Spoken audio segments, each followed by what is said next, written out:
Ladies and gentlemen, ஆரம்பிக்கலாமா? நான் வரணும்னு ரொம்ப ஆசைப்பட்ட போல அதான் வந்துட்டேன். I like the way.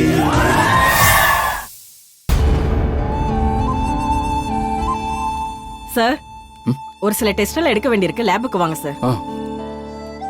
Bro கொஞ்சம் வந்துடுறேன். அக்ஷயா சிஸ்டர் கிட்ட நீங்க பேசிட்டு இருந்ததை நான் கேட்டேன். சொல்றேன்னு தப்பா நினைச்சுக்காதீங்க. பார்த்தா ரொம்ப எங்கா இருக்கீங்க. ஏன் இப்போவே ஃபேமிலி பிளானிங் பண்ணிக்கிறீங்க? உங்களுக்கு பதில் சொல்ல விருப்பம் இல்லைன்னு எனக்கு புரியுது. உங்க பர்சனல் பத்தி நான் கேட்கக்கூடாது தான். ஆனா என் பர்சனல் பத்தி உங்ககிட்ட சொல்றேன். எங்களுக்கு கல்யாணம் ஆகி 7 வருஷம் ஆச்சு. இன்னும் குழந்தை இல்லை. எங்களுக்கு கல்யாணம் ஆன புதுசுல என் ஒய்ஃப் கன்சீவ் ஆனா. ஆனா இப்பவே குழந்தை வேணான்னு சொல்லி 2 வருஷம் தள்ளி போட்டோன்னு கலைச்சிட்டோம். அதுக்கப்புறம் இப்போ வரைக்கும் என் ஒய்ஃப் கன்சீவ் ஆகவே இல்லை. IVF ட்ரை பண்ணோம், நிக்கல. இப்போ கூட அதுக்காக தான் வந்திருக்கோம். குழந்தைன்றது கடவுளா பார்த்து நமக்கு கொடுக்குற வரம். அதை நாமளா வேணான்னு சொல்றது எவ்வளோ பெரிய தப்புன்னு எங்க வாழ்க்கையில் நாங்கள் பாடம் கற்றுக்கிட்டோம். அதனால ஃபேமிலி பிளானிங் பத்தி கொஞ்சம் யோசிங்க ப்ரோ.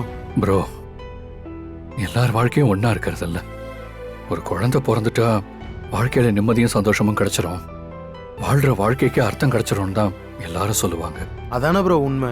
இல்ல ப்ரோ, என் வாழ்க்கை வேற மாதிரி இருக்கு. எனக்கும் என் ஒய்ஃப் ஆனந்திக்கும் குழந்தை பிறந்தா எங்க வாழ்க்கையோட நிம்மதி சந்தோஷம் எல்லாமே காணாம போயிடும். என் ஆனந்தி என்னை விட்டு பிரிஞ்சு போற சூழ்நிலை வந்துடும். என் வாழ்க்கைக்கு எந்தவித அர்த்தமும் இல்லாம போயிடும். என் ஆனந்தி தான் எனக்கு எல்லாமே. அவ இல்லாத ஒரு வாழ்க்கையை என்னால் நினைச்சு கூட பார்க்க முடியாது.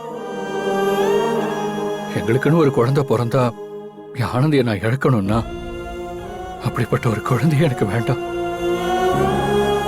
யார் சொன்னாலும் இப்ப நான் எடுத்திருக்கிற இந்த முடிவுல இருந்து மாற போறதில்லை. உங்களுக்கு சீக்கிரமா குழந்தை பிறக்குங்க. வாழ்த்துக்கள்.